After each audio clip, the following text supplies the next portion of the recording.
उत्तराखंड आम आदमी पार्टी के प्रदेश संयोजक ज्योति सिंह विष्णु प्रदेश सरकार पर जोशीमठ आपदा से निपटने को लेकर फेल बताया है। उन्होंने कहा कि जोशीमठ में आई आपदा को लेकर जब तक सरकार यह तय नहीं करती कि यह दैविक आपदा है या मानव, जब तक जोशीमठ के लोगों के साथ न्याय होना संभव नहीं है। उन्होंने कहा कि सरकार लगातार एनटीपीसी को बचाए जाने को लेकर जोशीमठ की आपदा को दैविक आपदा घोषित करना चाहती है। उन्होंने कहा कि जोशीमठ में 1 साल पहले से दरार आना शुरू हो गई थी, जिसको लेकर लगातार जोशीमठ के लोग आंदोलन कर रहे थे, परंतु सरकार और प्रशासनिक अमले ने इस ओर ध्यान नहीं दिया और आज जोशीमठ बर्बादी की कगार पर है।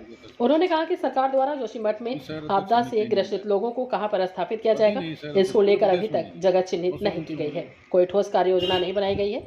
जूलॉजिकल सर्वे पूरा नहीं किया गया है। वही मुआवजा देने का क्या पैमाना होगा, अभी इसका भी पता नहीं है। उन्होंने कहा कि बात करना और काम करना दोनों अलग अलग बातें हैं।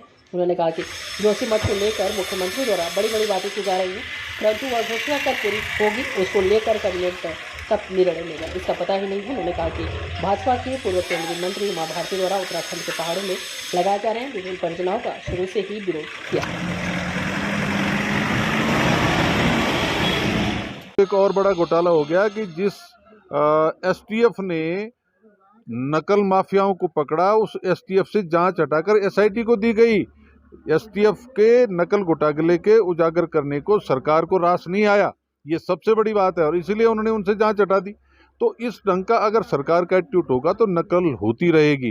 केवल सजा का प्रावधान करने से, सख्त कानून बनाने से न नकल रुकती है, न कोई दूसरा अपराध रुकता है।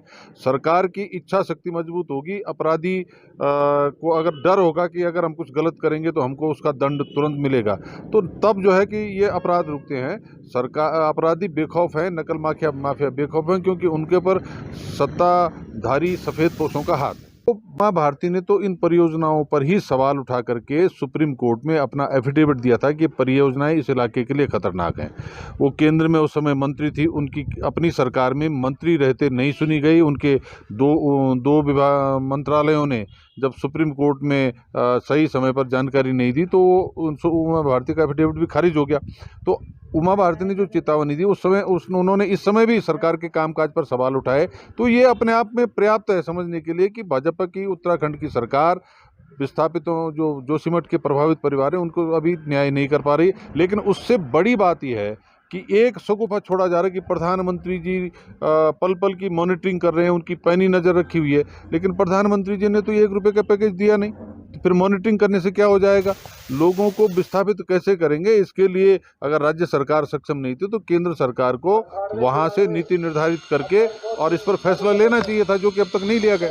सरकार जब तक ये नहीं तय कर पाएगी कि जोशीमठ में जो आपदा आई वो दैवीय आपदा है या मानव जनित आपदा है, तब तक जोशीमठ के लोगों के साथ न्याय होना संभव नहीं है। सरकार अभी तक एनटीपीसी को बचाने के लिए इसको दैवीय आपदा घोषित करना चाहती है। 2 तारीख से ये हादसा हो रहा, उससे 1 साल पहले से वहाँ पर दरारें आनी शुरू हो गई थी, लेकिन सरकार ने, सरकार के नुमाइंदों ने, किसी ने इस पर ध्यान नहीं दिया। लोग आंदोलन करते रहे लेकिन उनकी सुनवाई नहीं हुई, और उसका परिणाम है कि जोशीमठ आज बर्बादी के कगार पर है। जोशीमठ के लोगों को ये पता नहीं कि जब ये जोशीमठ दरकेगा, उनके मकान टूटेंगे, तो उनको कहाँ पर सरकार विस्थापित करने जा रही। कोई जगह चिन्हित नहीं हुई, जियोलॉजिकल सर्वे पूरा नहीं हुआ, और उसके अलावा मुआवजा देने का पैमाना क्या होगा, उन लोगों को जो है कि ज़मीन के बदले ज़मीन मिलेगी कि नहीं मिलेगी, व्यावसायिक भूखंड मिलेंगे नहीं मिलेंगे, ये सब चीज़ें अभी अनिश्चितता की स्थिति में है। और सरकार जब ऐसी अनिश्चितता में हो तो आप समझ सकते हो कि लोगों को न्याय मिलने की उम्मीद बहुत कम हो जाती है। और काम करना 2 अलग अलग चीज़ें हैं। वो जो शगुफा छोड़ा गया, जब तक कैबिनेट का डिसीजन या कोई पॉलिसी डिसीजन नहीं हो जाता है, या ये तय नहीं हो जाता कि इनको मुआवजा आपदा राहत के रूप में दिया जाएगा या मानव जनित आपदा के रूप में दिया जाएगा, तब तक ये केवल बोलने वाली बातें हैं। उनको